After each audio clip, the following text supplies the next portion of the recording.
কাছে কিংবা দূরে যে যেখানে আছেন সবাইকে স্বাগত জানাচ্ছি। আমি সুলতান রহমান, দেখছেন বাংলা নিউজ নেটওয়ার্ক। আপনারা জানেন বাংলাদেশে লকডাউন কর্মসূচি পালন করা হচ্ছে, আওয়ামী লীগের কর্মসূচি, এবং সারা দেশে একটা স্বতঃস্ফূর্তভাবে পালিত হচ্ছে বলে শুনতে পাচ্ছি। আমি সরাসরি চলে যেতে চাই ঢাকায়, সেখানে আছেন আমাদের সহকর্মী জাহাঙ্গীর খান বাবু। আমার সঙ্গে যুক্ত আছেন ওয়াহিদুল ইসলামও। জাহাঙ্গীর খান বাবু, আমি জানি আপনি ঢাকার শনির আখড়ার দিকে এলাকায় রয়েছেন, কি পরিস্থিতি যদি আমাদেরকে একটু দেখাতেন। আমি এখন দাঁড়িয়ে আছি ঢাকা চট্টগ্রাম মহাসড়কের যে এলাকাটি, আপনার রায়ের বাগে এলাকাটার নাম, যে পুলিশি ভ্যানগুলো টহলের। হ্যাঁ, তো এমনি পুলিশ ওই ফ্লাইওভারের উপরে আছে, ওরা ফলো করছে। আমি যে এলাকায় আছি এটি অত্যন্ত একটি আহ জুলাই আন্দোলনের সময় যেসব ছাত্র এবং জঙ্গি বলেন বা বিক্ষোভকারীদের এখানে খুব শক্তিশালী একটি অবস্থান ছিল, এবং যে ব্রিজটি দেখছি ওখানে কিন্তু পুলিশকে লটকিয়ে ঝুলিয়ে ফেলা হয়েছিল ওই ব্রিজে মেরে। এবং এটি অত্যন্ত গুরুত্বপূর্ণ এশিয়ান হাইওয়ে বলা হয় এটিকে। সরাসরি ঢাকা থেকে চট্টগ্রাম, চট্টগ্রাম হয়ে কক্সবাজার হয়ে একদম ঘুম ঘুম সীমান্ত হয়ে রোহিঙ্গি আরাকানে এই রোডটি ঢুকে গেছে। এই কারণে এটি অত্যন্ত বাংলাদেশের একটি গুরুত্বপূর্ণ মহাসড়ক। এই সড়কে এই সময়টায় এখন বাংলাদেশের সময় 11টা 14 মিনিট। এই সময়টা এখানে যানবাহনের প্রচন্ড চাপ থাকে, এবং দূরপাল্লার বাস, ফেনী, নোয়াখালী, কুমিল্লা, কক্সবাজার, চট্টগ্রাম, খাগড়াছড়ি, রাঙামাটি ওই রোডের বাস এই দিক দিয়ে ঢাকা প্রবেশ করে। এই কারণে এই জায়গাটি অত্যন্ত ব্যস্ত জায়গা। আমি কিন্তু আজকে লক্ষ্য করছি যে এখানে আপনার কিছু গণপরিবহন চলছে, সেও খুব সীমিত, একেবারে পুরো ফাঁকা। আপনারা লক্ষ্য করছেন যে কিচ্ছু দেখা যাচ্ছে না। কিন্তু তো এখানে আজকে কিন্তু যা পরিস্থিতিতে বোঝা যাচ্ছে, যে সহজেই অনুমান করা যাচ্ছে যে লকডাউন এই মহাসড়কে এর প্রভাব পড়েছে, এবং এখানে দূরপাল্লার কোনো বাস চলাচল আমার চোখে পড়ছে না। সামান্য কিছু চলছে গণপরিবহন। এটি এখানকার আমার সর্বশেষ আপডেট। এখানকার আইন শৃঙ্খলা বাহিনীর উপস্থিতি, তাদের হ্যাঁ নিরাপত্তা শুনেছি কয়েক স্তরের নিরাপত্তা বেষ্টনী করা হয়েছে। হ্যাঁ, ওই তো আমি তো দেখলাম আমার পাশ দিয়ে গেল, এবং ওই ফ্লাইওভার থেকেও তাকিয়ে দেখছে পুলিশ সদস্যরা। আমরা ওই ফুটওভার ব্রিজের উপরে দাঁড়িয়ে আছে। আপনার ফুটওভার ব্রিজটা দেখা যাচ্ছে? জি, দেখতে পাচ্ছি। হ্যাঁ, ওই যে ওখানে দাঁড়িয়ে দেখছে ওরা। তো এখন আর কি আসলে অনেকটা যে ঝুঁকিপূর্ণ সময় সাংবাদিকতার ক্ষেত্রে, যে কখন কি বলে, কখন কোথা থেকে কোন অ্যাটাক হয়। আসলে অনেকটা অনিরাপদ অবস্থায় মোবাইল নিয়ে সাংবাদিকতা করতে গেলেও ক্যামেরা তো অনেক কঠিন জিনিস। ক্যামেরা কিন্তু এদিকে আমার চোখে পড়ছে না, বিভিন্ন টেলিভিশন ক্যামেরা এই গুরুত্বপূর্ণ স্পটে চোখে পড়েনি এখন পর্যন্ত। কালকে রাতে আমি ঢাকা শহরে ঘুরেছি। আমার পুরাটা একটি ভূতের নগরীর মতো আতঙ্কিত একটি অবস্থা ছিল ওখানে। এবং আপনারা জানেন, হ্যাঁ বলেন। যে আওয়ামী লীগ কর্মীদের উপস্থিতি দেখতে পাচ্ছেন, কিংবা অন্য কোনো রাজনৈতিক দলের উপস্থিতি? এই তো সেনাবাহিনী গাড়ি চলে এসেছে, দেখেন আমার পিছনে। চল আমি রেখে দিই, পরে আবার কথা হবে। জি জি জি, নিরাপদে থাকুন, নিরাপদে হ্যাঁ থাকুন জাহাঙ্গীর খান বাবু। আপনার জন্য শুভ কামনা থাকলো। আপনারা বুঝতেই পারছেন বাংলাদেশে সাংবাদিকতা অত্যন্ত কঠিন একটি সময়ে, মানে এত কঠিন পরিস্থিতি কখনো আসেনি, অন্তত আমি কখনো দেখিনি।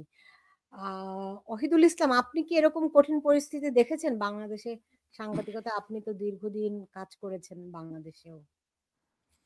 আসলে একজন সাংবাদিক এখানে দাঁড়িয়ে সরাসরি কথা বলবে, এতে সে ভয় পাচ্ছে পুলিশের গাড়ি আসলে বা সেনাবাহিনীর গাড়ি আসলে সে কথা বলতে পারবে না। এইটা আসলে অবিশ্বাস্য মনে হচ্ছে আমার কাছে যে বাংলাদেশে এই ধরনের দিন আসতে পারে যে মানে একজন সাংবাদিক সে কি ঘটছে সেটাও সে বলতে পারবে না। কারণ যেকোনো সময় যে মবের রাজত্ব এই দেশে কায়েম হয়েছে ৫ই অগাস্টের পর থেকে, এবং সেই মবের কারণে সাংবাদিকতা যে অবরুদ্ধ হয়ে গেছে বাংলাদেশে, সেটাই আজকে একদম আমার কাছে সরাসরি দেখলাম। আর যে উনি যে পরিস্থিতির বর্ণনা দিলেন, আমরা কিন্তু ঢাকা থেকে যে গাড়ি বেরোচ্ছে, কিছু গাড়ি আমরা দেখলাম, কিন্তু ঢাকায় কোনো গাড়ি প্রবেশ করার একটা বাসও দেখি নাই। এই রিক্সা এবং আপনার সিএনজি ছাড়া। এর মানে হচ্ছে যে এই রাস্তাতে ঢাকা থেকে কোনো গাড়ি বাইরে চট্টগ্রামের দিকে যাচ্ছে না। এবং জি। আমি নিজে খোঁজ খবর নিয়েছি হচ্ছে যে আপনার আমাদের বাড়ি হচ্ছে শ্রীনগরে, সেই ঢাকা মাওয়া সড়ক যেটা, সে ওই পার থেকে কোনো ধরনের কোনো যানবাহন চলাচল করছে না। কোনো ধরনের যানবাহন চলাচল করছে না। না বাস, ট্রাক, সিএনজি কিছুই না। এবং আপনি জানেন যে ওই পারে বেশ আন্দোলন হচ্ছে। এর বাইরেও আমাদের এই শ্রীনগর মাওয়া থেকে অনেক বাস চলাচল করে। এগুলি স্থানীয় বাস। সেই বাসগুলিও ঢাকার দিকে আসছে না এবং ঢাকা থেকেও কোনো বাস ছেড়ে যাচ্ছে না। হুম। আ বা ঢাকার আশেপাশে যেখানে জাহাঙ্গীর খান বাবু ছিলেন, ওটি একটা অন্যতম প্রবেশ পথ। হুম, যাত্রাবাড়ি হুম। শনির আখড়া। সেই জায়গা তো দেখলাম পুরোই ফাঁকা আসলে। আ তার মানে ভালো মানে বেশ ভালোভাবেই লকডাউন পালিত হচ্ছে। যদিও আইন শৃঙ্খলা বাহিনীরও উপস্থিতি আছে এবং গতকাল রাত থেকে যদি আমি একটু আপনাদেরকে দেখাই, আ দেখুন রমনা থানার মডেলের একটি পুলিশের গাড়িতে আগুন দেওয়া হয় গতকাল। দেখতে পাচ্ছেন নিশ্চয়ই আপনি। হুম, হুম, হুম।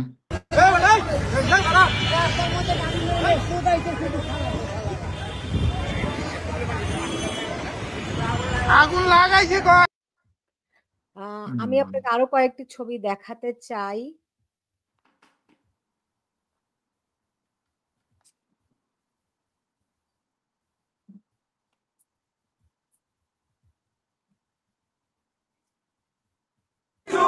ইনুসের দুই গেলে নেত্রী কি আছে নেত্রী আরো বানাও শেখ হাসিনা শেখ হাসিনা শেখ হাসিনার কিছু হলে জ্বলবে আগুন ঘরে ঘরে ইনুসের দুই গেলে জুতা মারো তালে তালে এইটা ছিল ঢাকার বাইরের একটা কর্মসূচি। গতকাল রাত্রে ঢাকার বাইরে বিভিন্ন জায়গায়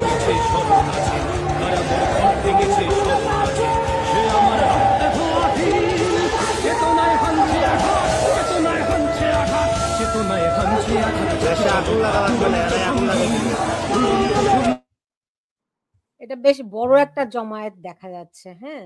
হুম। মশাল মিছিল। মশাল মিছিল। সারা বাংলাদেশেই তারা গতকাল মশাল মিছিল করেছে। হুম। আরেকটা ছবি আপনাকে দেখাই।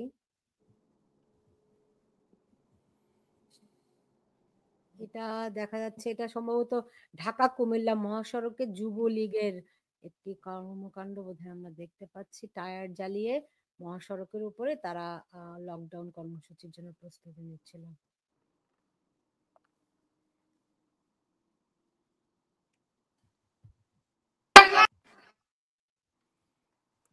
আসলে স্বাভাবিক রাজনীতির পথ যদি এইভাবে বন্ধ করে দেয়া হয়, সেক্ষেত্রে তো এই ধরনের পরিস্থিতি তো মানুষ তাদের মতামত প্রকাশের জন্য বেছে নিবেই।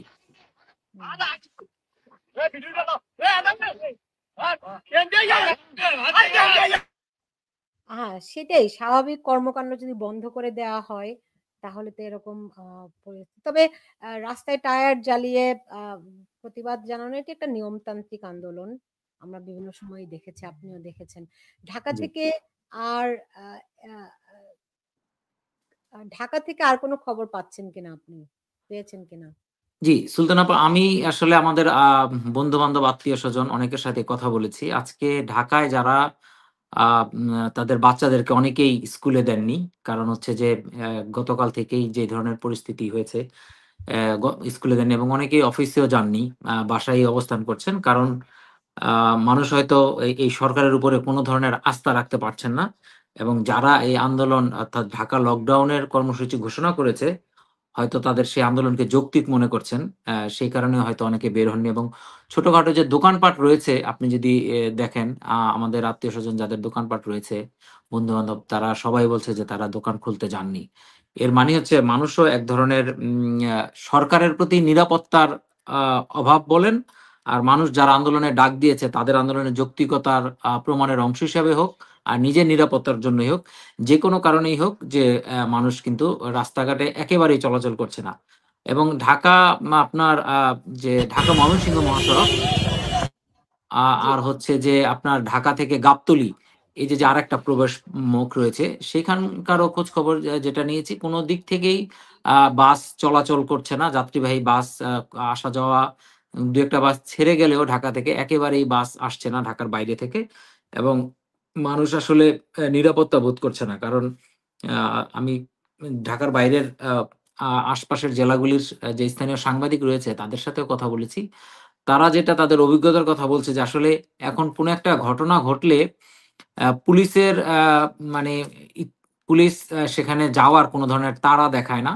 তারা ইচ্ছা করেই সময় নেয় যাতে আপনার এই বাংলা সিনেমাতে বলে না যে সবকিছু শেষ হয়ে যাওয়ার পরে যে পুলিশ আসলো, একদম হুম, সত্যিকার অর্থে এখন সেই ধরনের পরিস্থিতি। কারণ পুলিশের নিজেরই তো নিরাপত্তা নাই। এবং যেহেতু পুলিশকে যে বলা হয় যে ৩,০০০ সদস্যকে খুন করা হয়েছে, সরকারি যেটাকে স্বীকার করে যে ৪৪ জনের কথা। তো যেহেতু তাদের বিচার বন্ধ করে রেখেছে, তাদের সহকর্মীদের বিচার, সেই কারণে পুলিশ এবং এর বাইরেও তো আপনার পুলিশকে নানান জায়গায় আমরা হেনস্থা হওয়ার ঘটনা দেখছি নিয়মিত। তো হুম। সে কারণে পুলিশও কোথাও যাচ্ছে না। সুতরাং মানুষ নিরাপদ না, এবং যাদের যানবাহন রয়েছে, গাড়ি রয়েছে, তারা কেউ নিরাপদ বোধ করছে না, যে কারণে কেউ এগুলি বের করছে না। তো অনেকেই আমি জি, অনেকেই জি। অনেকেই বলছিল আওয়ামী লীগ ৫০ বছরেও ফিরতে পারবে না। আ হ্যাঁ, এটা আসলে অনেকেই বলছিল। কিন্তু আমার কাছে মনে হয় কি যে আপনি যদি এই ধরনের মানে আমার নিজের আমার বিশ্লেষণটা দর্শকরা এরকম যে কিন্তু জানাচ্ছে, ফার্মগেট থেকে একজন জানিয়েছে, গাজীপুর থেকে একজন জানিয়েছে যে গাড়ি খুব কম হুম, চলছে। সারা বাংলাদেশেই আসলে লকডাউন বলতে যা বুঝি আমরা, জি। সারা বাংলাদেশই এরকম পরিস্থিতি। হ্যাঁ? আ অনেকেই কমেন্টস করছেন যে কোথায় কি ঘটছে এই বিষয়গুলো। আ আ ফলে আ বাংলাদেশের টেলিভিশন চ্যানেল বলেন, গণমাধ্যম বলেন, সেইগুলাতে লকডাউনের খবর কেমন দেখছেন? আমি দেখার চেষ্টা করছিলাম কিছু। টেলিভিশনগুলি তো আসলে একেবারে সরকারের নিয়ন্ত্রণাধীন। সেইখানে এবং এখন যাদের যে টেলিভিশনগুলিতে যাদেরকে বসানো হয়েছে, তো তারা কোনোভাবেই যে নিজেদের মতামত প্রকাশ করতে পারবে আপনি এটা ধরে নিয়েন না। তারপর আমি যদি যে পত্রিকাগুলি দেখছিলাম, যেমন ধরেন এই সরকারের যে সমর্থক, একবারে পার সমর্থক, জামাতের সমর্থক পত্রিকা, আমার দেশ লিখছে যে এখানে হাসিনার রায় ঘিরে ট্রাইব্যুনালে কড়া নিরাপত্তা জোরদার, নাশকতার ছক কষা আ নিরাপত্তা। আওয়ামী লীগের নাশকতায় পড়ল ১৪ বাস, ফুটল ১৭ ককটেল। এবং পুলিশের তারা বলছে যে পুলিশের ১৭,০০০ সদস্যকে মোতায়েন করা হয়েছে।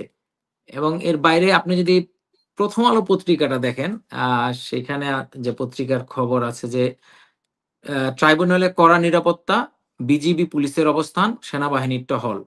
ঢাকায় কমলাপুর স্টেশনের বাইরে, গোপালগঞ্জে গণপূর্ত কার্যালয়ের সামনে সহ ৫ জায়গায় যানবাহনে আগুন।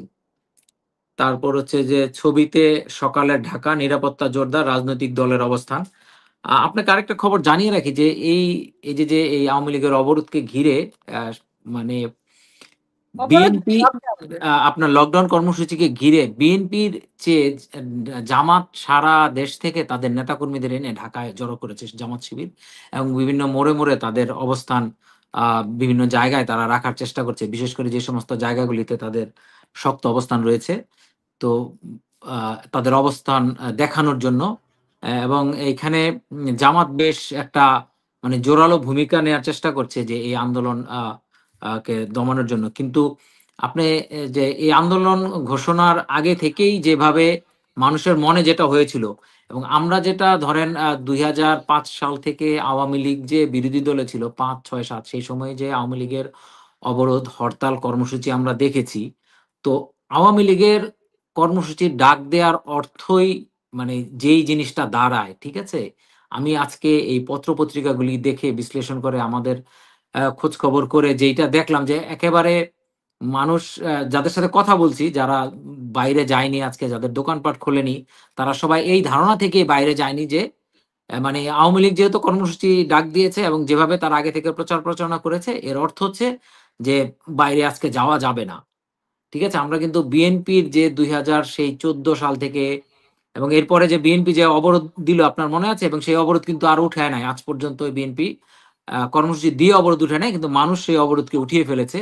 তো আজকে যে কর্মসূচিটা এখানে ঢাকা লকডাউন কর্মসূচি ঘোষণা করা হইছে, সেখানে কিন্তু আমরা দেখতে পাচ্ছি যে আওয়ামী লীগ দল হিসাবে আজকে এক বছর প্রায় ১.৫ বছর পরে তারা যে একটা রাজনৈতিক জোরালো ভাবে দিয়েছে, এটা যে কঠিনভাবে পালিত হয়েছে। এবং আপনি আমাকে যেই প্রশ্নটা করলেন যে ৫০ বছরে আওয়ামী লীগ ফিরবে না, এবং অনেকে বলছে যে আওয়ামী লীগ ফিরলে তাদের রাজনৈতিক আমি বলতে পারি যে ২ জন মানুষের কথা, খালেদ মহিউদ্দিন ভাই, তারপর আমাদের নিউ এজের সম্পাদক নুরুল কবির, তাদের রাজনৈতিক যে আলাপ আলোচনা, তাদের যে জ্ঞান, এগুলি নাকি মিথ্যা হয়ে যাবে।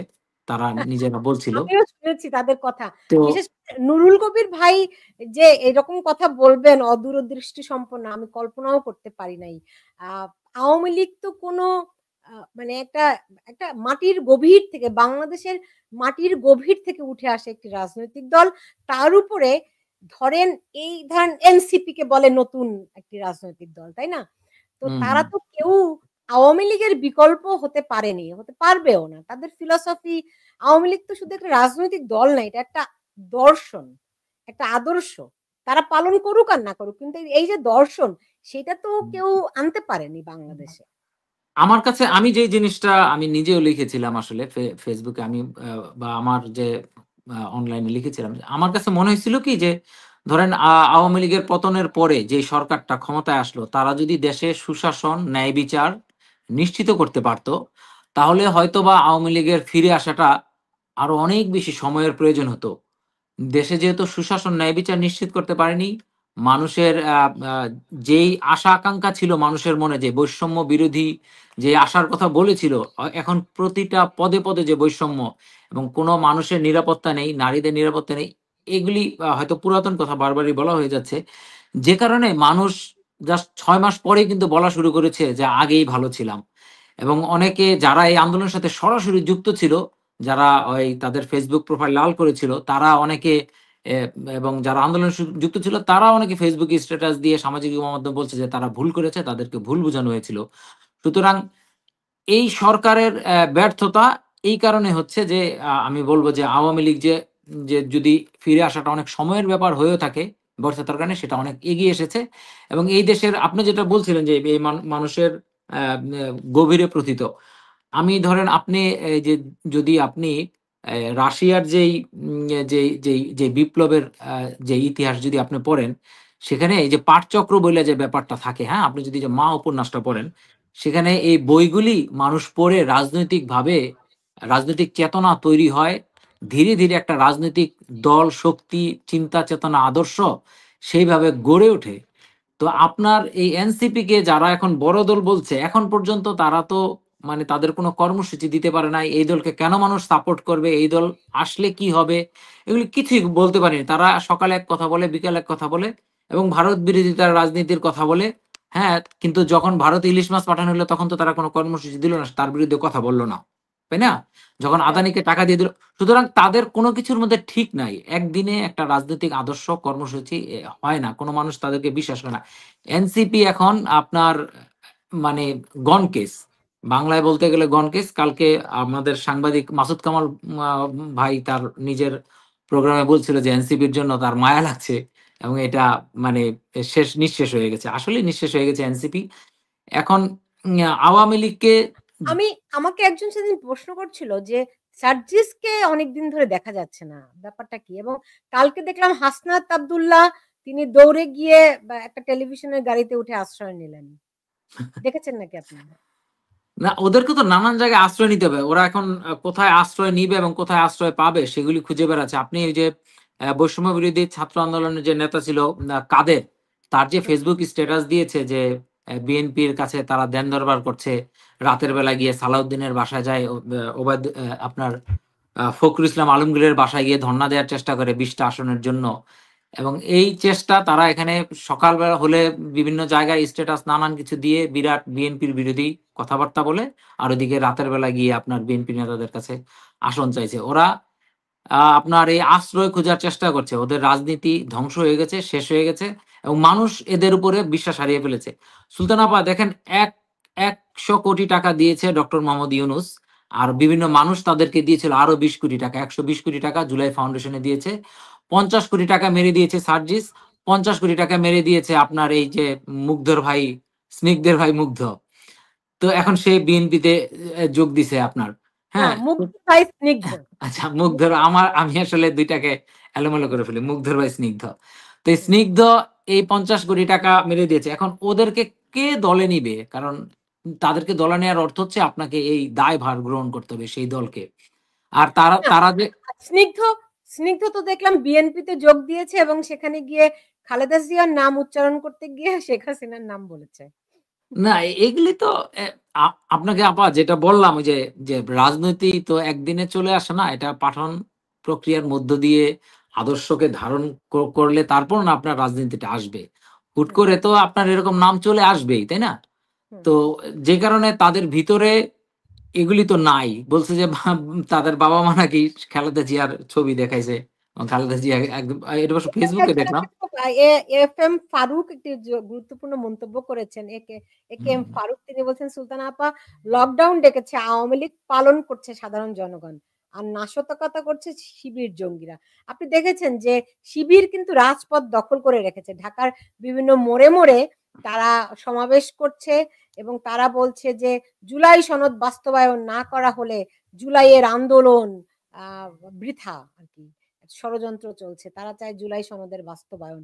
এবং এই যে নাশকতা যেগুলি বাংলাদেশে হচ্ছে এখন, এগুলি নাকি শিবিরই করছে বলে আমি জানতে পেরেছি। আপনি কি, আপনার কাছে কোনো না ওই যে খবর? আপনার এনসিপির যে হামলাটা, এনসিপির সাথে যে ককটেল হামলার জন্য যাকে গ্রেফতার করা হয়েছে সে তো আপনার শিবিরের কর্মী হিসেবে এটা প্রকাশই পেয়েছে। আমি বিএনপি নেতা নীলুফার ইয়াসমিন বলেছেন যে শিবির সেখানে শিবিরের নেতা গিয়ে, শিবিরের কর্মী গিয়ে সেখানে হামলা করেছে।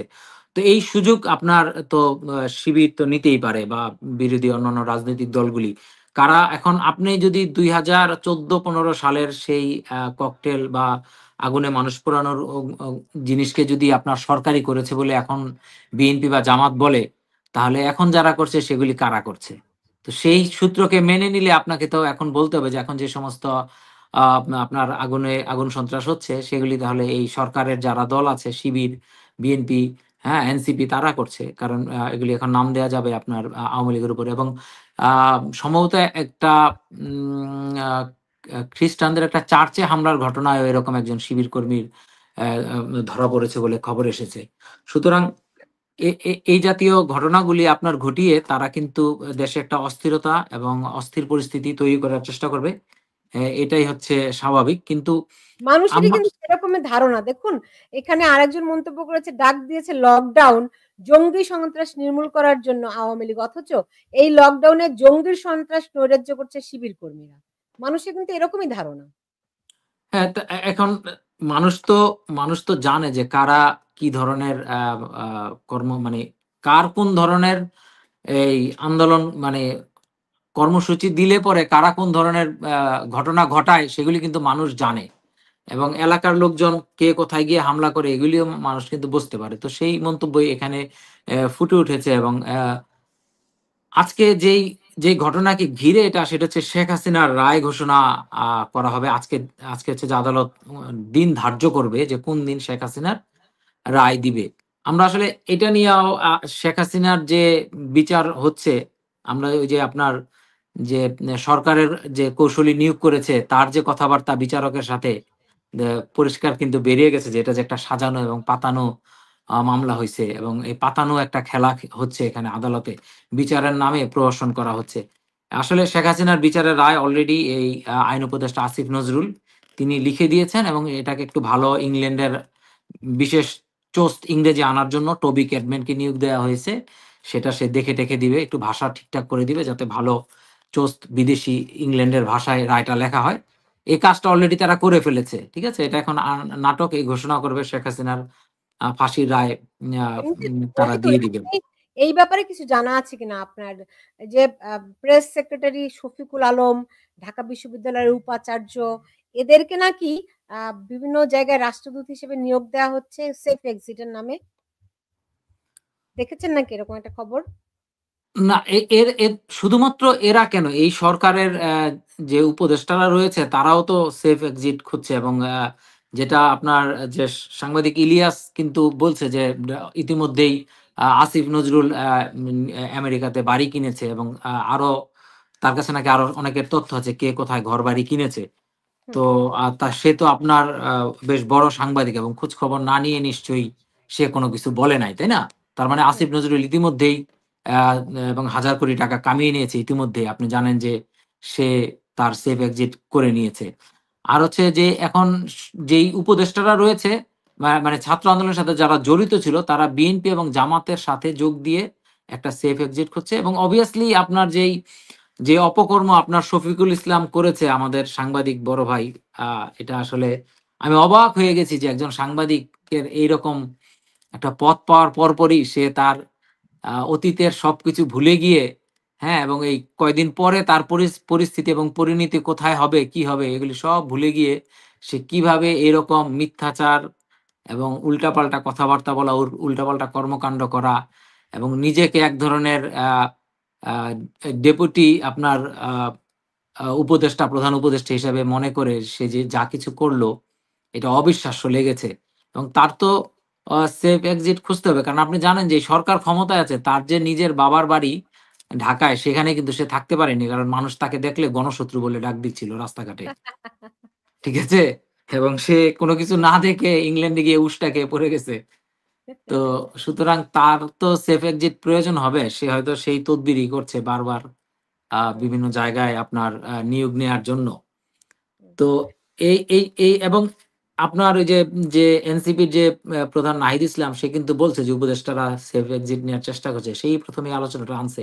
কারণ আপনি জানেন যে সে তো সরকারের ভিতরের গল্পগুলি আমাদের বা অন্য যে কারো থেকে বেশি জানে, কারণ সে তো সরকারের অংশ ছিল এবং এখনো সরকারের সাথে ঘনিষ্ঠ রয়েছে, তাই না?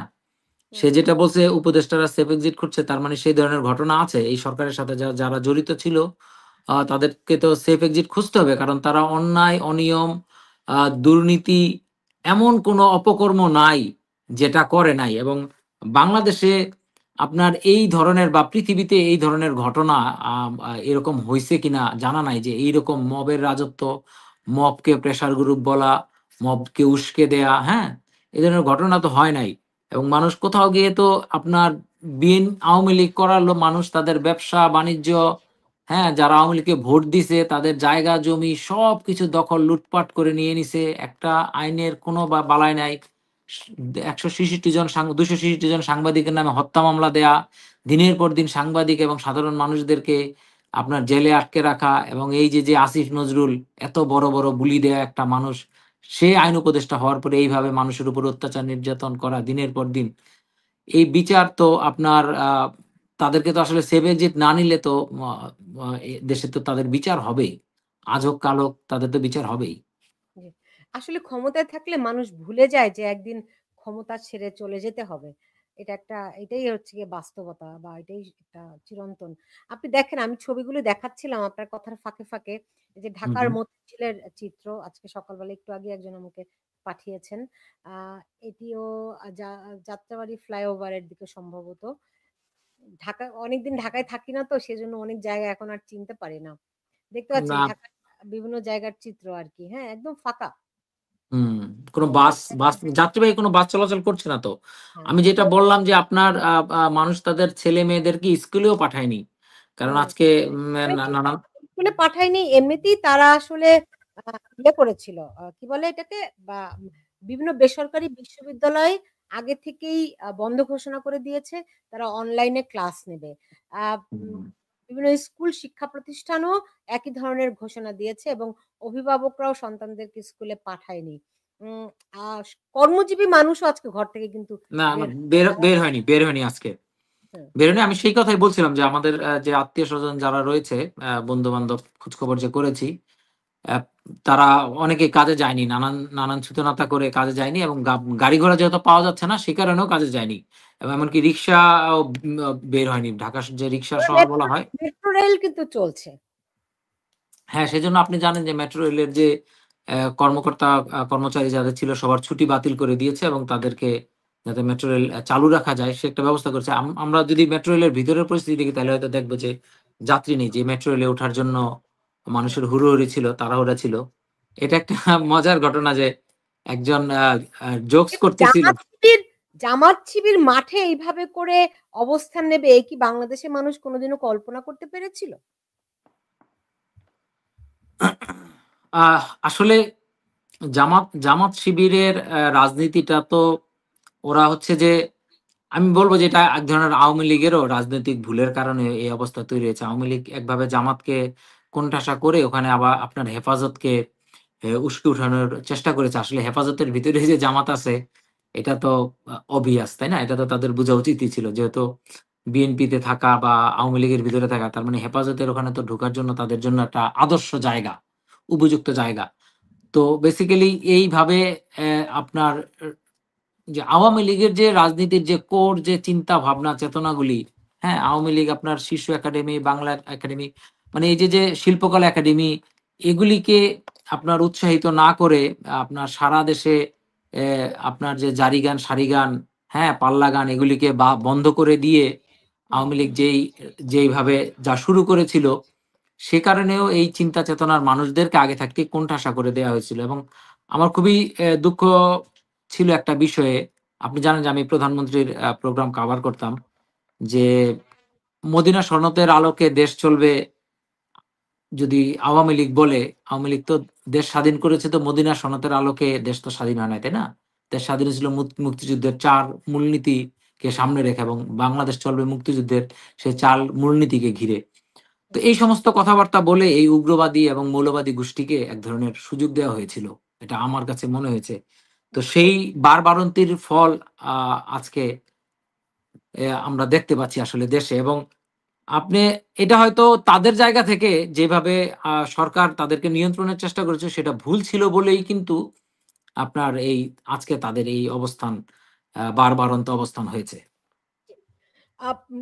ওয়াহিদুল, আপনি জানেন যে আজকে মানে এই লকডাউন উপলক্ষে ট্রাইব্যুনাল সহ পুরো ঢাকা শহরে কিন্তু নিরাপত্তা বেশ জোরদার করা হয়েছে। এখন আজকে তো শেখ হাসিনার মামলার রায় হওয়ার কথা, কিন্তু আজকে আমি বিভিন্ন পত্রপত্রিকাগুলোতে খবর দেখছি যে তারা বলছে যে ট্রাইব্যুনালে হাসিনার রায় কবে তা জানার অপেক্ষা, বৃহস্পতিবার জানা যাবে কবে রায়। এটি কি একটা নতুন ডেভেলপমেন্ট নাকি? এটা কি, না, আমি যেটা দেখছিলাম যে আজকে হচ্ছে সবশেষ দিন হচ্ছে যে সওয়াল জবাব হইছে, এবং সেখানে যে প্রধান আইন কর্মকর্তা বাংলাদেশের, তিনি পৃথিবীর বিভিন্ন দেশে যে রাজনৈতিক নেতাদের বিভিন্ন মামলায় রায় হয়েছে সেই জাতীয় ইতিহাস তুলে ধরেছেন। এবং আজকে সম্ভবত কোন দিন রায় হবে সেই তারিখটা ঘোষণা করবে। কিন্তু এর আগে আমরা অবশ্য আজকে কোনো দেখছিলাম তারিখ যে আজকে আসলে ঘোষণা রায় করবে না। ঘোষণার কথা। আমি পত্রপত্রিকাগুলোতে দেখছি এই যে বিচারপতি মোহাম্মদ গোলাম মুর্তজা মজুমদারের নেতৃত্বে ৩ সদস্যের আন্তর্জাতিক অপরাধ ট্রাইব্যুনাল ১ এ মামলার রায়ের তারিখ ঘোষণা করবে। আগামী বৃহস্পতিবার জানা যাবে যে কবে রায়। তার মানে ডেভেলপমেন্ট। হ্যাঁ, আমার মনে হয় যে সরকারের যে পরিকল্পনা ছিল সেটাকে এই আন্দোলন এবং সবকিছু মিলে আপনার পিছিয়ে দিয়েছে। আপনার আরেকটা খবর কি আপনার চোখে পড়েছে যে ডক্টর মোহাম্মদ ইউনূস আপনার আগামীকাল সম্ভবত আজকে আজকে দুপুরে ভাষণ দেবেন। তিনি। হ্যাঁ, আজকে দুপুরে ভাষণ দিবেন। জুলাই সনদ বাস্তবায়নের পদ্ধতি প্রায় চূড়ান্ত করেছে সরকার। আজ বৃহস্পতিবার। আজকে যদি উনি আসলে ভাষণে এই ওনার পদত্যাগটা ঘোষণা করে, তাহলে মনে হয় দেশের মানুষ বেঁচে যাবে। এটা দেশের মানুষ বেঁচে যাবে, এবং তার যে ক্ষমতা যোগ্যতা উনি বেশ ভালোই দেখিয়েছেন। এবং তাকে দিয়ে একটা নির্বাচন, দেশে সুষ্ঠু একটা নির্বাচন হবে এটা আশাই করা যায় না। আপনি যদি আওয়ামী লীগকে বাদ রেখে একটা নির্বাচনের আয়োজন করতে চায় এই সরকার, যেটা তাদের পরিকল্পনা, তো তার কিন্তু এই ব্যক্তিরকে প্রধান রেখে আওয়ামী লীগকে বাদ দিয়ে একটা নির্বাচনের সম্ভব না। এটা মানুষের পার্সোনালিটি বলে একটা কথা থাকে না? এই গত ১৫-১৬ মাসে সে তার পার্সোনালিটি দেখিয়েছে অলরেডি, এবং তিনি কোনোভাবেই এই পদের উপযুক্ত না একজন প্রধান উপদেষ্টা। আপনি দেখেন যে তার প্রতি তো আস্থা নেই। তিনি বিএনপি সরাসরি বলছে যে তাদের সাথে প্রতারণা করা হয়েছে। সুতরাং প্রতারণাটা করেছে এই কমিশনের প্রধান ছিলেন ডক্টর মোহাম্মদ ইউনূস, হ্যাঁ? তো প্রতারণা তো ডক্টর মোহাম্মদ ইউনূস করেছে। একজন প্রতারকের নেতৃত্বে তো আরেকটা ইলেকশন হতেই পারে না, এবং যে ইলেকশন হবে সেটা হবে আরেকটা প্রতারণার ইলেকশন। সুতরাং আমি বলব যে ডক্টর মোহাম্মদ ইউনূসের উচিত হবে এই যে ভাষণের মধ্য দিয়ে জাতির কাছে মাপ চেয়ে তার পদত্যাগ করে ফেলা উচিত। তাহলে দেশের মানুষ বেঁচে যাবে। কিন্তু আজকে তার ভাষণ দেওয়ার উদ্দেশ্যটা কি? অনেকে বলছেন যে জুলাই সনদ সংক্রান্ত একটা ঘোষণা থাকতে পারে তার ভাষণে। আপনার জানা আছে কিছু এই বিষয়ে? এখানে বলছে যে আসলে গণভোট কবে হবে সেই বিষয়টা নিয়ে তিনি কথা বলবে এবং গণভোটের প্রশ্নের ধরন, সংসদে উচ্চকক্ষ কিভাবে গঠিত হবে, এইসব বিষয়ে একটা দিক নির্দেশনা তিনি দেবেন। কিন্তু তার এই দিক নির্দেশনা মানে তিনি যেই যেই যেই কমিশন গঠন করে দিয়েছিলেন, যে কমিশনের প্রধান আসলে তিনি নিজে, এবং তারা যে রিপোর্ট দিয়েছে সেই রিপোর্ট তো আসলে তার সাথে আলাপ আলোচনা না করে, ওই রিপোর্ট তো মানে আমি তুমি যে খেলা তারা খেলছে, এটা তো তার সাথে আলোচনা করেই দিয়েছে, তাই না? এবং এই ভিতরে এখানে আপনার বিএনপি কে রুষ্ট করাই ছিল তাদের উদ্দেশ্য, যে কারণে জামাত এটার পক্ষ নিয়েছে। সুতরাং যেই ঘোষণায় উনি দিক না কেন, আমার কাছে মনে হয় না যে দেশের মানুষের জন্য সেটা মঙ্গল হবে। এবং বাংলাদেশ একটা ছোট দেশ, এখানে আরেকটা উচ্চকক্ষ করে আরো 100 মানুষকে এই সরকারের ব্যয় বাড়ানোর কোনো অর্থই হয় না, ঠিক আছে?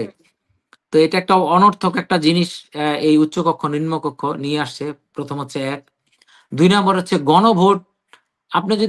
আমি যদি ধরেও নেই যে এই যে কমিশন যে সমস্ত সুপারিশ করেছে, এর মধ্যে কিছু ভালো জিনিস নিশ্চয়ই আছে। আসলে কিছু তো ভালো জিনিস অবশ্যই থাকতে পারে, আছে। কিন্তু গণভোট তো কোনো প্রয়োজন নাই, তাই না? তার একটা রিপোর্ট দিয়েছে, যেই দল ক্ষমতায় আসবে সেই দল তাদের মতো করে তাদের ম্যান্ডেট নিয়ে সংসদে আলাপ আলোচনা করে তারা সেটা বাস্তবায়ন করবে। এনসিপি যদি আসতে পারে তারা তাদের মতো করে করবে, জামাত যদি আসতে পারে তাদের মতো করে করবে, বিএনপি যদি আসতে পারে তাদের মতো করবে। এটাই তো হওয়া একটা স্বাভাবিক ব্যাপার ছিল, তাই না? আর হচ্ছে যে আপনি দেখেন যে এখানে মানে ওই যে প্রথম আলোর একটা কার্টুন দেখলাম যে এই জট খোলার চেষ্টা করছে, তো জট তো ইচ্ছা করে আসলে লাগায় রাখছে, তাই না? জট তো আপনি খুলবেন কিভাবে? তো দেখা যাক ডক্টর মোহাম্মদ ইউনূস কি বলে। কিন্তু আমি যেটা আবারও বলবো যে উনি যদি ওনার পদত্যাগের ঘোষণাটা দেয়, ওই নাহিদ ইসলামের কাছে যে আগ্রহ প্রকাশ করছিল 6 মাস আগে, এটা যদি আজকে সে করে, আজকে যদি পদত্যাগের ঘোষণাটা দেয়, দেশের মানুষ এবং দেশ একদম বেঁচে যাবে, একেবারে বেঁচে যাবে। তাহলে বাংলাদেশের যে এই যে যে যে যে একটা ভয়ানক পরিস্থিতির দিকে বাংলাদেশ এগিয়ে যাচ্ছে, এটা থেকে মানুষ রেহাই পাবে আপা। জি, আপনি দেখুন সারা বাংলাদেশে কিন্তু এই লকডাউন উপলক্ষে তারা এই গাছ কেটে মহাসড়কগুলোর উপর ফেলে রাখা হয়েছে। একটা মানে আওয়ামী লীগকে খুবই সক্রিয় দেখা যাচ্ছে। দীর্ঘদিন পরে তাদের এই সক্রিয় কর্মকাণ্ড দেখা গেল। এইটা কিসের আভাস দেয় যে তাদের দেয়ালে পিঠ থেকে গেছে দেখে তারা এতটা সক্রিয় হয়ে উঠেছে? দেয়ালে তো অবশ্যই পিঠ থেকে গেছে, এবং আপনার সামনে তো আর কোনো ভবিষ্যৎ নাই। এই যে তাদের এই ঘুরে দাঁড়ানো ছাড়া এবং তাদের অধিকার আদায় না করা মানে না করা ছাড়া। কারণ হচ্ছে কি, আপনি ধরেন এই বিচার না হওয়া পর্যন্ত আওয়ামী লীগের কার্যক্রম নিষিদ্ধ থাকবে। একটা নির্বাচন হচ্ছে, আওয়ামী লীগ হচ্ছে নির্বাচনমুখী দল। হ্যাঁ, বাংলাদেশে কোনো নির্বাচনে আওয়ামী লীগ 30 থেকে 33% কম ভোট পায় নাই, ঠিক আছে? সুতরাং এই দল, এটা তো আপনার এই যে একটা নির্বাহী আদেশ দিলেন আর নিষিদ্ধ হয়ে গেল, এটা তো সেই দল না, তাই না? তো আওয়ামী লীগের নেতাকর্মীরা গত 1.5 বছর ধরে কেউ তাদের বাড়িতে ঘুমাতে পারে না। তাদের ব্যবসা বাণিজ্য, দোকানপাট যা ছিল সেগুলি অনেক জায়গায় দখল হয়ে গেছে। তারপর হচ্ছে যে যারা ব্যবসা বাণিজ্য করছে, কয়েক কোটি টাকা এই বিএনপি নেতাকর্মীদের, জামাতের, এনসিপি নেতাকর্মীদের চাঁদা দিয়ে তাদের সেখানে ব্যবসা বাণিজ্য করতে হচ্ছে। তাদের মানে অবশিষ্ট কিছু নাই। তারপর হচ্ছে এই মামলার কথা বলে বিএনপি টাকা নেয়, মামলার কথা বলে জামাত টাকা নেয়, মামলার কথা বলে হেফাজত টাকা নেয়। এবং এই পুলিশ এখন বাড়িতে গিয়ে হানা দিয়ে 2000-5000 করে টাকা নিয়ে আসে, মহিলাদের উপরে আপনার অত্যাচার নির্যাতন শুরু করে দিয়েছে। সুতরাং তাদেরকে তো আসলে এরকম একটা আন্দোলন করে তাদের অবস্থান জানানো ছাড়া, কারণ যেহেতু আদালতে গেলে জামিন পাচ্ছে না, আপনার এই হাজার হাজার মিথ্যা মামলা দিয়ে রেখেছে। একজন মানুষকে মেরেছে, একটা গুলি 2টা গুলিতে মানুষ মারা গেছে, সেখানে আসামি হচ্ছে আপনার 500-700, তাই না? তাদের তো আর কোনো জায়গা নাই। এখন তো তাদেরকে ঘুরে দাঁড়াতেই হবে। এবং আমি যেটা আপনাকে আগে বলছিলাম যে আওয়ামী লীগের যে আন্দোলনের অভিজ্ঞতা আমরা দেখেছি, আমার আসলে সাংবাদিকতার শুরুই এই আওয়ামী লীগের হরতাল অবরোধ কাভার করে 2005 সালে। আমার সবসময় দায়িত্ব থাকতো হচ্ছে রাসেল স্কয়ার আর নয়তো গাবতলী। তো সেই এই 2 জায়গায় আপনার আওয়ামী লীগের আপনার মনে আছে যে গাবতলীতে এবং রাসেল স্কয়ারে 2-1 বার আপনার সঙ্গে আমার দেখা হয়েছে। হ্যাঁ, গাবতলী রাসেল স্কয়ার একটা মেয়ে ছিল আপনার, ওই ফ্লাইং কিক মারতো। তো তো সেই আওয়ামী লীগ হচ্ছে আওয়ামী লীগ আন্দোলনের দল আপা। আওয়ামী লীগ তো কখনো সরকারের চেয়ে এই টানা এই 15 বছর থাকার বাইরে এই দীর্ঘ সময় তো আওয়ামী লীগ বিরোধী দলই ছিল এবং সবসময় আন্দোলন সংগ্রাম করে আওয়ামী লীগকে এখানে আসতে হয়েছে। আপনার ওই যে বঙ্গবন্ধু শেখ মুজিবুর রহমানের যে আত্মজীবনী সেইখানে উনি বলছে যে ওই যে আহ, উম, তারা যে প্রথম রাজনৈতিক আহ্বান করছিল আপনার পুরান ঢাকায় একটা মাঠে, সেখানে বলছিল মানে যদি ওখানে কেউ আন্দোলন মানে মিছিল করে তাহলে ওই মাথা ভেঙে দিবে সেই সেই সমস্ত নেতাকর্মীদের। তখন এই আপনার তো সেই সেই সেই রক্তচক্ষুকে উপেক্ষা করে আওয়ামী লীগ করে ধীরে ধীরে এখানে এসে দেশ স্বাধীন করেছে। এবং আওয়ামী লীগ তো আসলে মানে যারা আওয়ামী লীগ করে তারা সেই ধরনের সাহস এবং শক্তি নিয়েই আওয়ামী লীগ করে, সেই আদর্শটা তাদের মধ্যে আছে, ঠিক আছে। তো এতদিন সরকারে ছিল বলে দেখাতে পারেনি। আমার মনে হয় আজকে যে এই আন্দোলন, এই ঢাকা লকডাউন কর্মসূচি, এটা হচ্ছে এটার প্রথম দিন এবং প্রথম ধাপ আন্দোলনের। আন্দোলন কাকে বলে, কি কি এবং কত প্রকার ও কি কি, এটা হয়তো আমরা সামনে দেখতে পাবো। এটা জাস্ট শুরু হলো। যদি আওয়ামী লীগকে স্বাভাবিক রাজনীতি করতে না দেয়া হয়, যদি স্বাভাবিকভাবে আওয়ামী লীগকে ফিরে আসতে না দেয়া হয়, আগামী নির্বাচনে আওয়ামী লীগকে যদি সুযোগ না দেয়া হয়, তাহলে আপনি উম, এই দেশ মানে এইরকম বহু আন্দোলন, লকডাউন, অবরোধ কর্মসূচি, এরকম নানান কিছু হরতাল, নানান কিছু মানুষকে দেখতে হবে সামনে, আপনি দেখবেন। জি। এটা আমি যে ছবিটা দেখাচ্ছি এটা এই কিছুক্ষণ আগের ফার্ম গেটের ছবি। আপনি দেখেন যে হুম। একদম ফাঁকা, কোথাও কেউ নেই। যে ২-৪ জন ব্যতীত মানে মানুষ ২-১ জন হয়তো পায়ে হেঁটে অফিসে যাওয়ার চেষ্টা করছে বা কিছু একটা জরুরি প্রয়োজন হয় না। আমি তো ঢাকার আ- ফার্ম গেটের চিত্র নয় এটা, আমরা সবাই জানি। একটা গাড়ি ঘোড়াও নাই। উম, না, এরকম চিত্র তো আমি মনে করতে পারি না যে 2000 আপনার ৯ সালের পরে কোনো একটা আন্দোলনে এই ধরনের পরিস্থিতি ঢাকা শহরে হয়েছে। এটা সাধারণত ঈদের মধ্যে এরকম হয়। ঈদের এটাও প্রথম, এতটা ফাঁকা থাকে না অহিদুল। হ্যাঁ হ্যাঁ, না এতটা থাকে না। ঈদের প্রথম ১-২ দিন এরকম হয়। ওই যে আপনার আসলেই যখন, এখন আমার কাছে মনে হচ্ছে কি, ওই যে আপনার যে এই যে করোনার সময় যে লকডাউন দিয়েছিল না সরকার, হুম, আপনার মনে আছে? জি। আমরা তো আমার তো পরিষ্কারভাবে সেই মানে লকডাউনের অফিস থেকে আসা যাওয়া আসা করতাম। আপনার মিরপুর থেকে যেতে ৮ মিনিট লাগতো হুম, আপনার এই ইসেতে কারওয়ান বাজার গাড়িতে হুম, করে। তো এখন আমি সেই ধরনের পরিস্থিতি দেখতে পাচ্ছি যে লকডাউন তারা যে নাম শুধু দিয়েছে এরকম না, নামের সাথে কর্মসূচির একদম পুরোপুরি আসলে মিলে গেছে। হুম, হুম, এই হুম, হুম। ছবি দেখে এটা একেবারে এই আন্দোলন আওয়ামী লীগ যে আপনার যে লকডাউন কর্মসূচি, এটাকে শতভাগ শতভাগ সফল বলা যায়। শতভাগ সফল হয়েছে বলে আমার কাছে মনে হচ্ছে। এবং আহ, এটা দেশের মানুষের স্বতঃস্ফূর্ততা বলেন আর আওয়ামী লীগের এই সরকারের উপরে মানুষের অনাস্থা বলেন, যে যেটাই বলেন না কেন, এই আন্দোলন আওয়ামী লীগ এবং এই একটা সফল আন্দোলন, আমি মনে করি যে আগামী দিনে তাদের আরো অনেক সফল আন্দোলনের দিকে তাদেরকে আসলে ধাবিত করবে আমার কাছে মনে হয়। না, তা তো বটেই। তা তো বটেই। আমার মনে হয় ১ম এ মানে ৫ই আগস্টের আগে পরে আওয়ামী লীগ হয়তো তারা হতভম্ব হয়ে গিয়েছিল। তারা তাদের ঘটনা সম্পর্কে তাদের বিন্দুমাত্র মানে হয় না যে শকড, তারা একটা শকড পর্যায়ে ছিল মনে হয় যে তারা মানে তারা কোনোভাবে প্রস্তুত ছিল না সেটা একদমই বোঝা যাচ্ছে। তাই না? না, এটার একটা আপনার এটার একটা আছে। ঘটনাটা হচ্ছে, আমি যখন আওয়ামী লীগের যে আন্দোলন, যখনই আওয়ামী লীগের বিরুদ্ধে যত বিএনপি জামাত যত কর্মসূচি দিত, তখন আওয়ামী লীগ ঢাকা মহানগর উত্তর দক্ষিণ আপনার একটা সমন্বয় সভা করত। সমন্বয় সভা করে কে কোথায় কিভাবে অবস্থান নিবে সেই কর্মসূচি ঘোষণা করতো। হ্যাঁ, হুম, তো এই যে এই ছাত্রদের এই আন্দোলনটা যখন হইল, আওয়ামী লীগের এই কোনো ধরনের, এই ঢাকা মহানগর আওয়ামী লীগের কোনো কর্মসূচি নিয়ে তারা যে মাঠে ছিল সেই ধরনের কোনো ঘটনাই ঘটে নাই। হ্যাঁ, না ওয়াহিদুল, তাদের তো পূর্ণাঙ্গ কোনো ঢাকার মতো জায়গায় ওয়ার্ড লেভেলে কোনো কমিটি তাদের নাই। ছিল না। না, আপনার কমিটি না থাকলেও আপনার, আমি বলছি কি, আপনার ওই যে উম, আহ,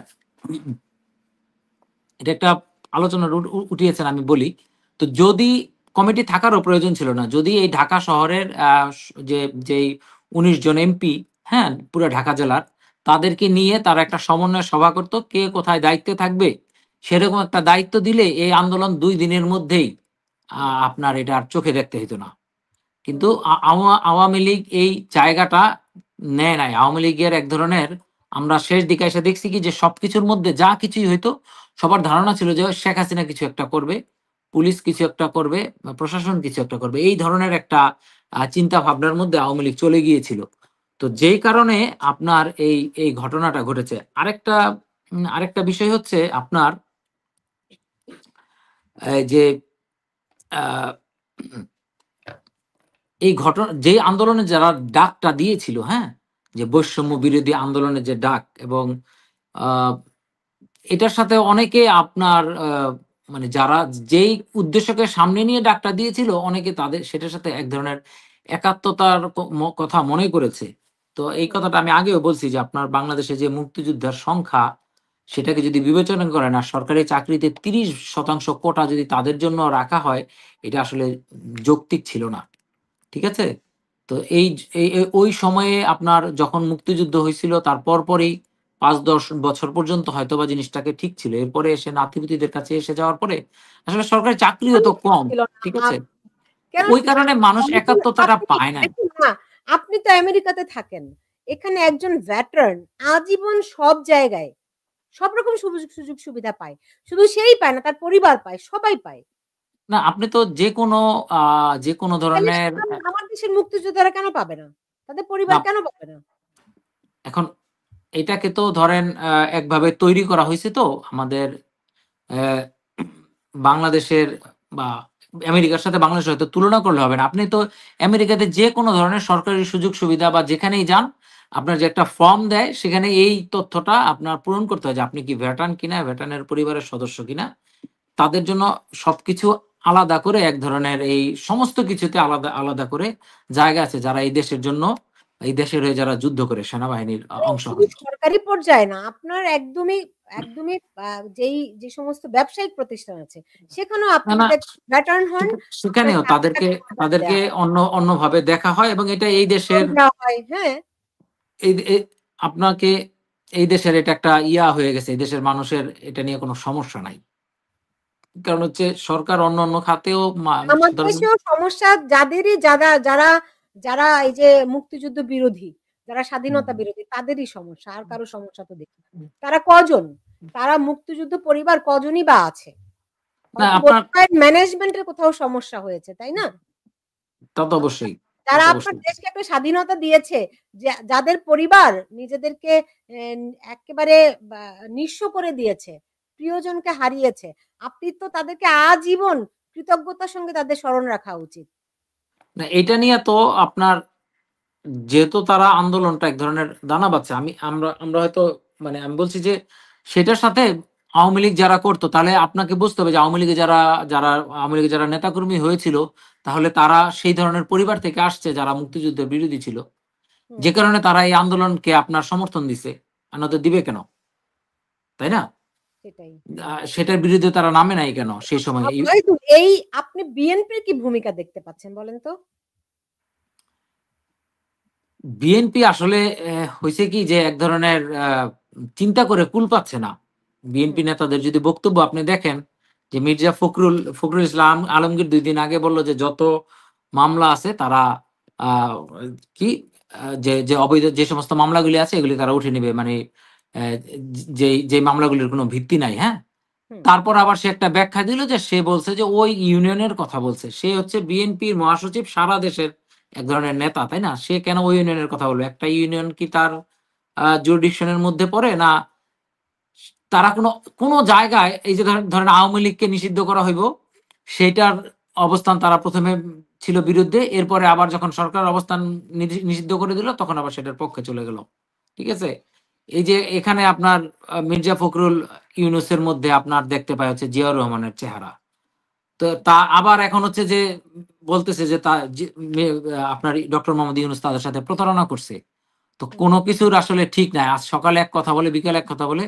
তাদের আমার কাছে মনে হয়েছে কি যে মানে অন্তত আওয়ামী লীগের সাথে যেভাবে রাজনীতিটা করতে পারছিল, এখানে ক্ষমতায় আসবে করে ক্ষমতায় আসার চিন্তায় এখানেও যে একটা এখনো রাজনীতি আছে, সেই রাজনীতিটা তারা ভুলে গেছে। হ্যাঁ? জি। কখন কি বলবে, কি করবে এটা তাদের এখন আর মাথায় নাই। ওহিদুল, আমার কাছে আরো কিছু ভিডিও এসে আমি আপনাকে দেখাই। ঠিকই আছে।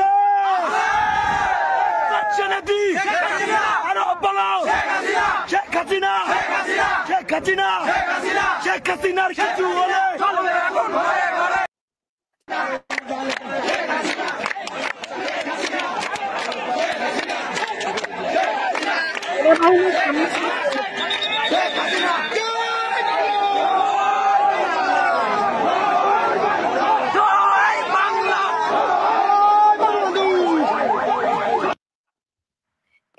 এটা সম্ভবত গোপালগঞ্জের দিকে সেনাবাহিনীদের উপস্থিতিতেই কিন্তু সেনা সদস্যদের উপস্থিতিতে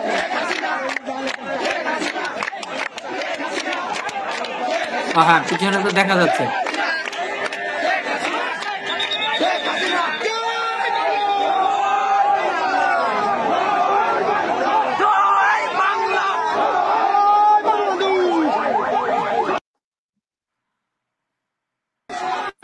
সপ্তমবারের মতন আবারও ঢাকা ভাঙা খুলনা গোপালগঞ্জ মহাসড়কে অবরোধের জন্য আলাম গাছ রাস্তার উপরে আউড়া করে ফেলানো হচ্ছে।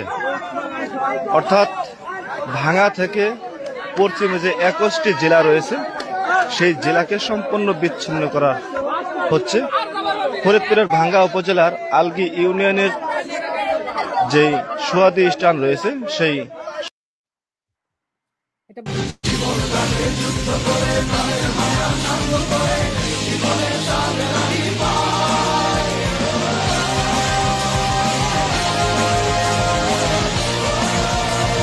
রেল লাইন এটা না আপা?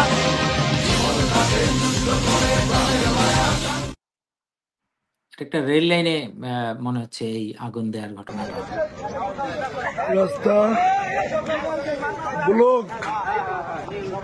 রাস্তা ব্লক সব প্রস্তুত।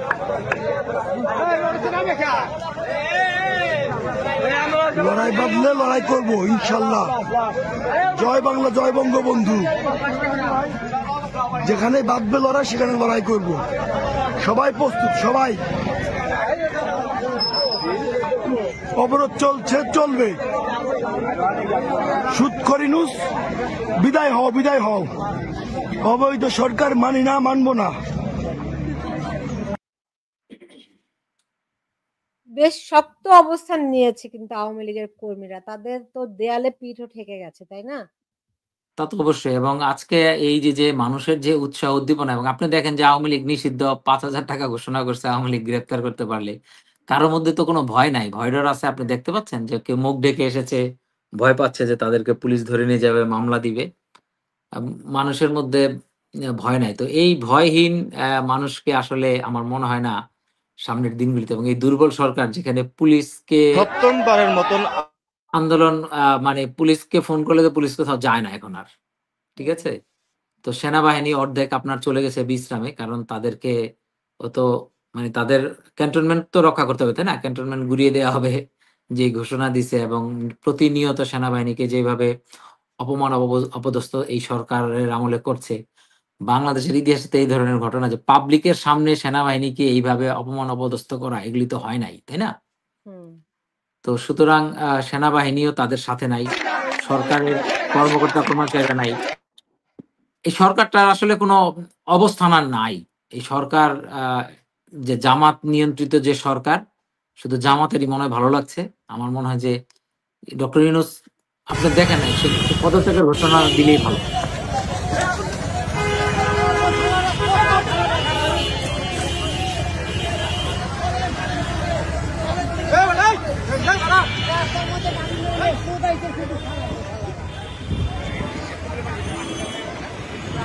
আগুন লাগাইছে। বিভিন্ন জায়গায় এরকম ঘটনাগুলো ঘটছে, তাই না? অনেক ভিডিও আছে, কোনটা রেখেছে কোনটা দেখাচ্ছি।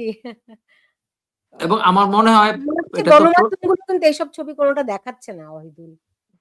না, আপনি তো একজন সাংবাদিক। আমাদের শুরুতে যে ভাই যুক্ত ছিল, সে তো পুলিশ আসবে এবং ওই মবকারীরা আসবে কিনা এই ভয়ে তো কথাই বলতে পারছিল না। তো গণমাধ্যম তো আবার জাপত শুরু হয়ে যায় কিনা তাদের বিরুদ্ধে, এই ভয়ে তো গণমাধ্যম ছবি কিভাবে দেখাবে, এই সমস্ত ভিডিও কিভাবে দেখাবে? আপনি যদি বাংলাদেশের টেলিভিশন চ্যানেলগুলি দেখেন, পুরো হাস্যকর একটা পরিস্থিতি তারা করে রেখেছে সেখানে। নেত্রী কি আছে? নেত্রী আরো বলাও শেখ হাসিনা, শেখ হাসিনা, শেখ হাসিনার কিছু হলে চলবে আগুন ঘরে ঘরে, ইনুসের দুই গেলে জুতা মারো তলে তলে।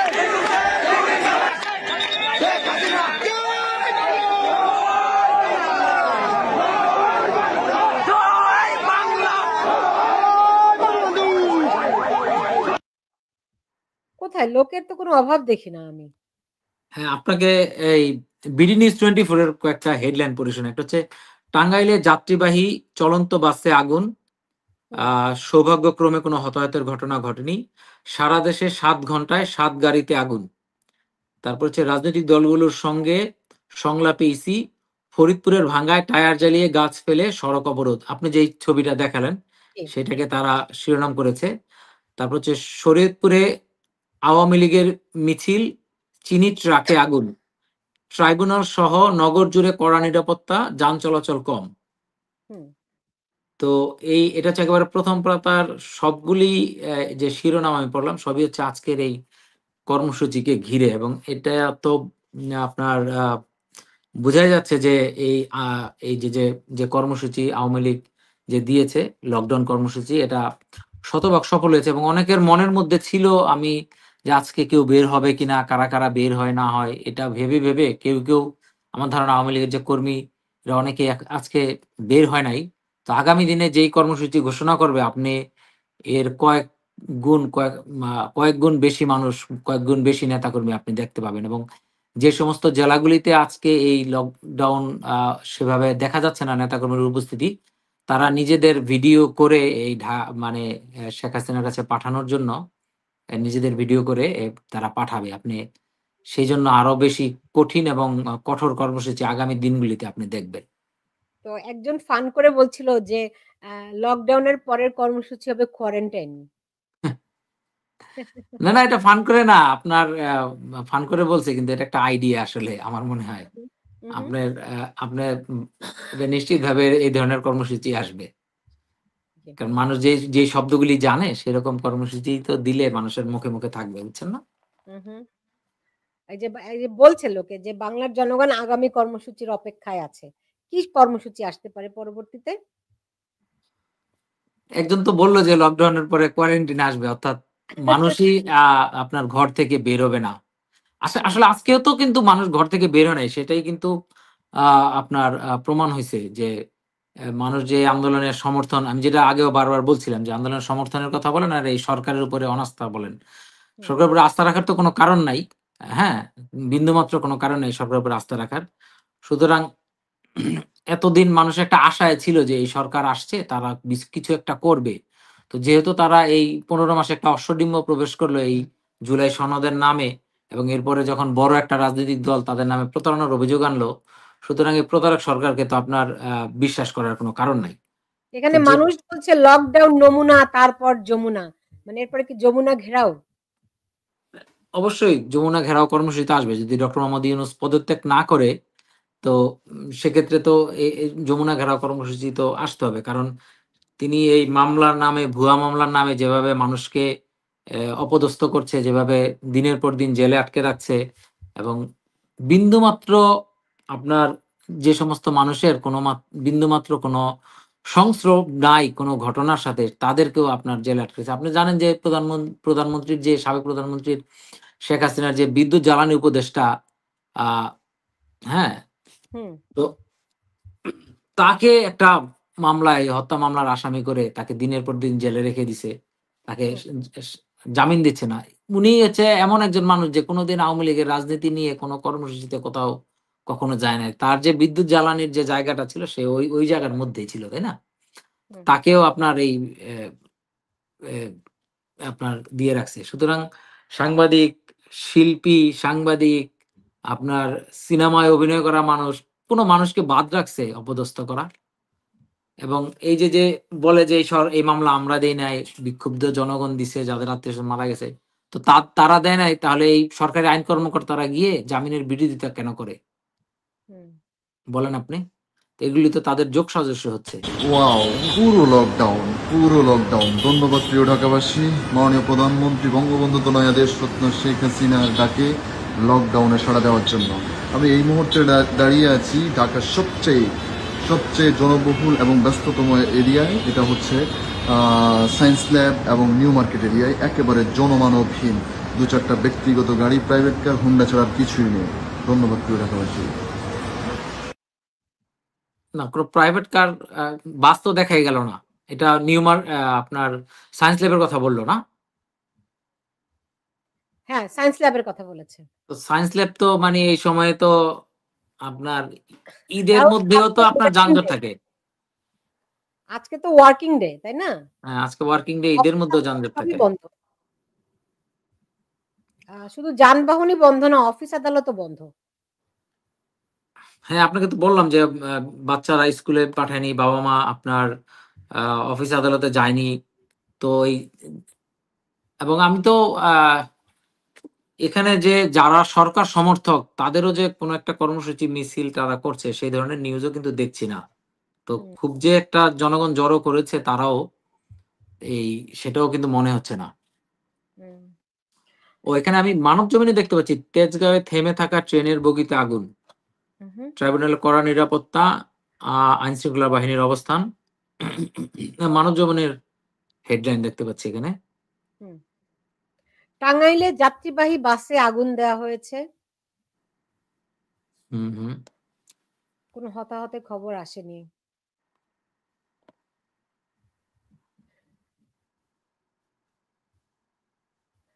শরীয়তপুরে আমি দেখতে পাচ্ছি আওয়ামী লীগের মিছিল, চিনির ট্রাকে আগুন। মানে আওয়ামী লীগকে তারা অপ্রাসঙ্গিক করতে চেয়েছিল, কিন্তু ঘটনা হলো কমপ্লিটলি উল্টা।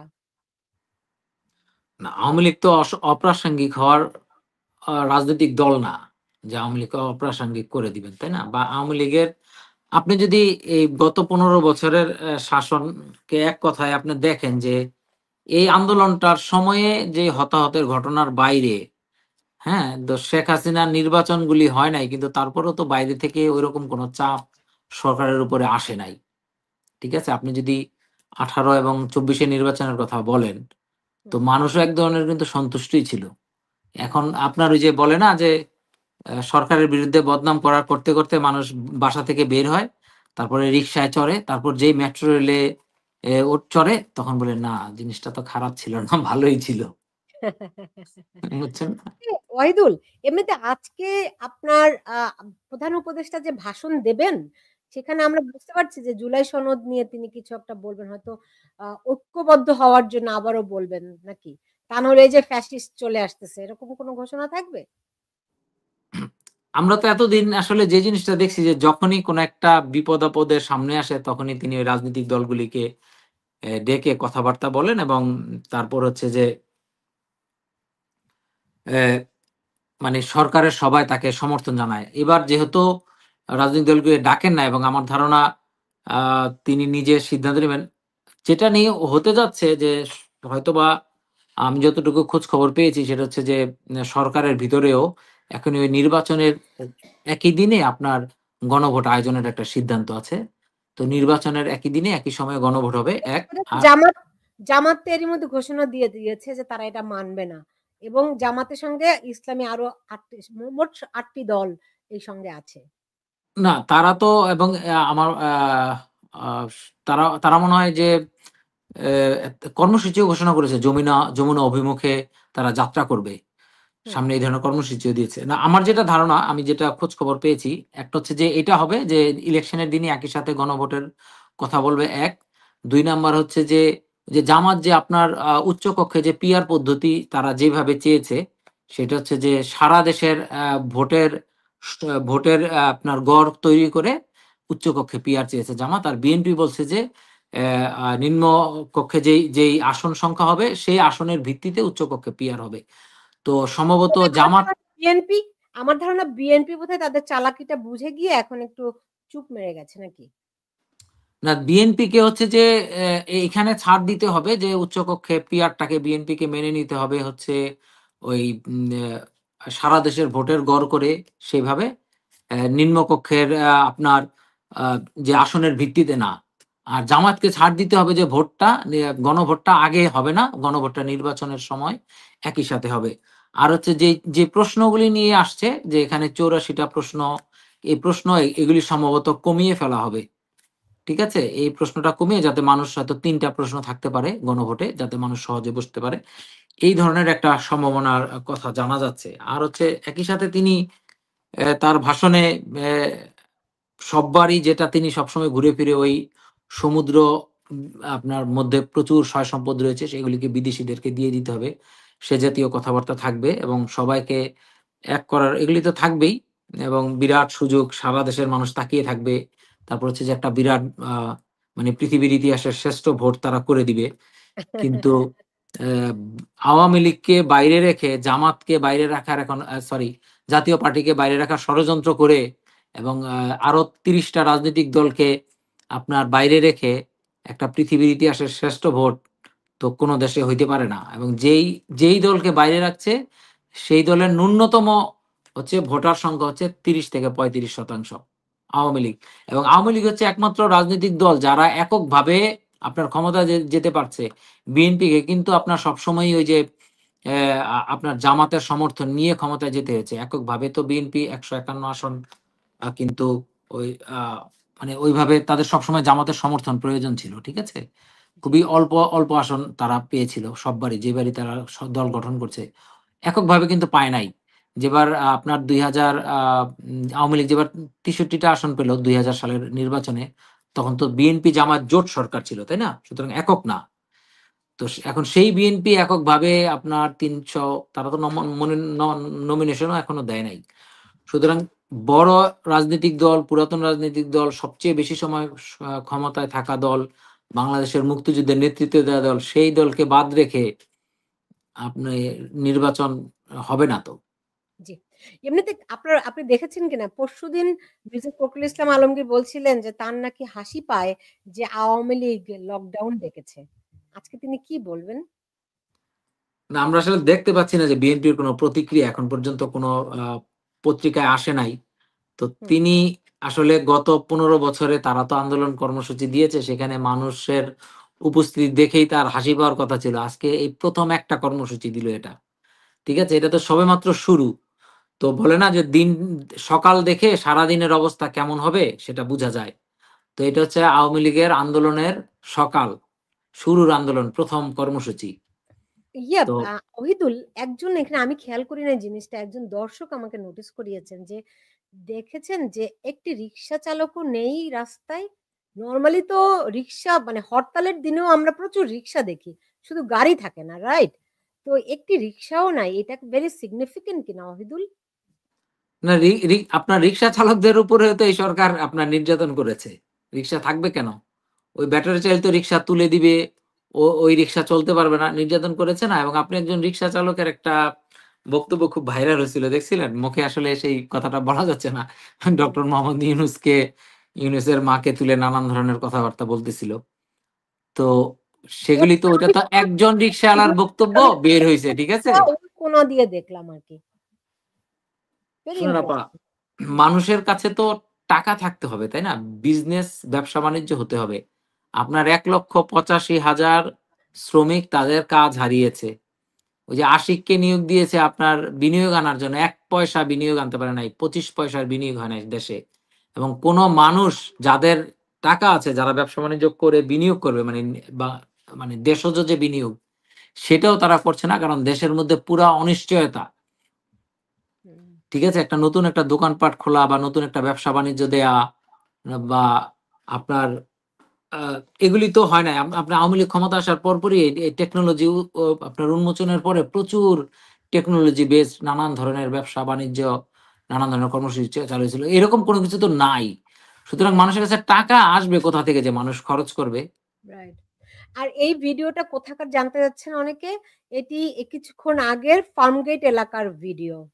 হ্যাঁ, ফার্মগেটের ফুটওভার ব্রিজের এই পাশে যে একটা ফুটওভার ব্রিজ আছে, সেখান থেকে এই ভিডিওটা তোলা হইছে। এই পাশ বলতে আমি বুঝাচ্ছি যে আনন্দ সিনেমা হলের সামনের যে হ্যাঁ, আনন্দ সিনেমা হলের সামনের যে ফুটওভার ব্রিজ, খুব হ্যাঁ, সম্ভবত সেইটা অথবা সেটার উপরের কোন একটা বিল্ডিং এর উপর থেকে তোলা হয়েছে এই ভিডিওটা। ভিডিও জানেন ওহিদুল, আমাকে অনেক সাংবাদিক জানিয়েছে ভিডিও করতে দিচ্ছে না, লুকিয়ে লুকিয়ে ভিডিও করছে। আপনি দেখলেন না ওই যে জাহাঙ্গীর বাবু লাইভে দাঁড়াতে পারলেন না, ভিডিও করতে দিচ্ছে না। ক্যামেরা নিয়ে তো দূরের কথা, মোবাইল নিয়েও করতে পারছে না। তো এখন এই শফিক ভাই কি বলবে আমাদের, যে দেশে প্রচুর মিডিয়ার পুরা উন্মুক্ত স্বাধীন হয়ে গেছে, এটা বলবে? এত স্বাধীনতা তো বাংলাদেশে কোনোদিনও ছিল না গণমাধ্যমে, তাই তো তিনি বলেন। যাই হোক, আজকের মতো শেষ করব। ওয়াহিদুল, আপনাকে অনেক ধন্যবাদ জানাচ্ছি আমার সঙ্গে আজকে যুক্ত থাকার জন্য। এরপর প্রধান উপদেষ্টা কি বলেন, গুরুত্বপূর্ণ কিছু থাকলে নিশ্চয়ই আমি আবারও যুক্ত হব। দর্শক আপনাদেরকেও অনেক ধন্যবাদ জানাই। ওয়াহিদুল, অনেকটা সময় দিয়েছেন আপনি, আপনার প্রতি অনেক ধন্যবাদ এবং কৃতজ্ঞতা। আপনি ভালো থাকুন। ধন্যবাদ সুলতান আপা, আপনার দর্শকদের অনেক ধন্যবাদ, যারা এখন দেখছেন এবং যারা দেখবেন তাদের সবাইকে ধন্যবাদ জানাচ্ছি। সবাই সাবধানে থাকবেন, ভালো থাকবেন। জি, ভালো থাকুন ওয়াহিদুল। দর্শক, এই ছিল এখনকার আয়োজনে। বাংলাদেশে বলা যেতে পারে একটা সর্বাত্মক লকডাউন পালিত হচ্ছে। সাধারণ মানুষ স্বতঃস্ফূর্তভাবে এই লকডাউন পালন করছে। অনেক জায়গায় ভয়ভীতির সৃষ্টিও হয়েছে, কারণ কালকে থেকে অসংখ্য ককটেল ফুটছে এবং অভিযোগ রয়েছে যে এই সরকারের বিভিন্ন পেটুয়া বাহিনী তারাই নিজেরাই বিভিন্ন জায়গায় ককটেল নিক্ষেপ করে, অগ্নিসংযোগ করে তারা মানুষের ভিতরে ভীতির সঞ্চার করছে, যাতে করে আগামী নির্বাচন বানচাল হয়, তার একটি কারণ বা অজুহাত দাঁড় করানো যায়। যাই হোক, এখন পর্যন্ত কোথাও কোনো হতাহতের খবর পাইনি, এটা মনে হয় সবচেয়ে একটি ভালো এবং গুরুত্বপূর্ণ খবর। শান্তিপূর্ণভাবেই লকডাউন এখন পর্যন্ত সোফার পালিত হচ্ছে। আমরা পরবর্তী 17 তারিখ শেখ হাসিনার মামলার রায় ঘোষণা তারিখ ঠিক করেছে। ওয়াহিদুল আবার যুক্ত হয়েছেন আমার সঙ্গে। না, আমি আসলে দেখতেছিলাম যে ডেইলি স্টারের একটা নিউজ দেখছিলাম যে ব্রেকিং নিউজ হতে পারে, নিশ্চিত করে বলেনি। হাসিনা's verdict on November 17, ICT1. Hasina and her two top aided has been made accused. আসলে বিজ্ঞাপন চলে আসছে। জি, ওকে, আপনি ভালো থাকুন, আপনাকে অনেক ধন্যবাদ। হ্যাঁ দর্শক, এই ছিল আমার এখনকার আয়োজনে। আপনারা যে যেখানে আছেন সবাই ভালো থাকুন সেই প্রত্যাশা রেখে আমি বিদায় নিচ্ছি। সবাই নিরাপদে থাকবেন এবং সবার জন্য অনেক অনেক শুভকামনা।